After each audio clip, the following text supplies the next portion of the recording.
మనతో పాటు బీజేఎల్పీ నేత మహేశ్వర్ రెడ్డి ఉన్నారు. వారిని అడిగి ప్రజెంట్ సిచ్యువేషన్స్ మీద ఒకసారి తెలుసుకునే ప్రయత్నం చేద్దాము.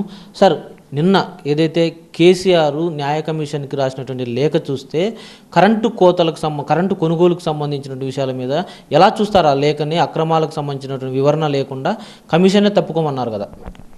చూడండి, 10 సంవత్సరాలు ముఖ్యమంత్రిగా ఉన్నటువంటి గౌరవ కేసీఆర్ గారు న్యాయ వ్యవస్థను కించపరిచే విధంగా మాట్లాడడము సమంజసం కాదు. ఖచ్చితంగా వారు ఇలాంటి స్టేట్మెంట్స్ ఇవ్వడం దౌర్భాగ్యం. రెండవది, ఇప్పటి వరకు మరి దీని మీద మరి కమిషన్ రెస్క్యూగా రాలేదు.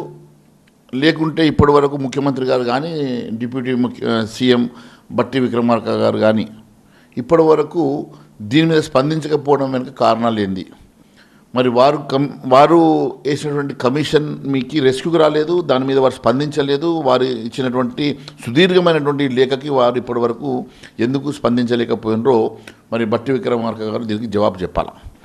రెండవది, ముఖ్యమంత్రి గారు మరి ఒకవేళ మీకు దీని మీద రిజర్వేషన్స్ ఎందుకు ఉన్నాయి, మరి ఒకవేళ కమిషన్ మీద వీరికి ఒకవేళ చంద్రశేఖర్ గారికి ఇన్ని రకాల ఇబ్బందులు, ఇన్ని రకాల డౌట్స్ ఉన్నప్పుడు దీన్ని సిబిఐకి ఇచ్చేసి తెడ్డతడం చేసుకునే అవకాశం ఉన్నప్పటికీ కూడా వారు సిబిఐకి ఇవ్వకుండా ఒక రిటైర్డ్ జడ్జి తోటి కమిషన్ వేయాల్సినటువంటి అవసరం ఏమొచ్చిందో దానికి కూడా మరి ముఖ్యమంత్రి గారు జవాబు చెప్పాల్సిన అవసరం ఉన్నది.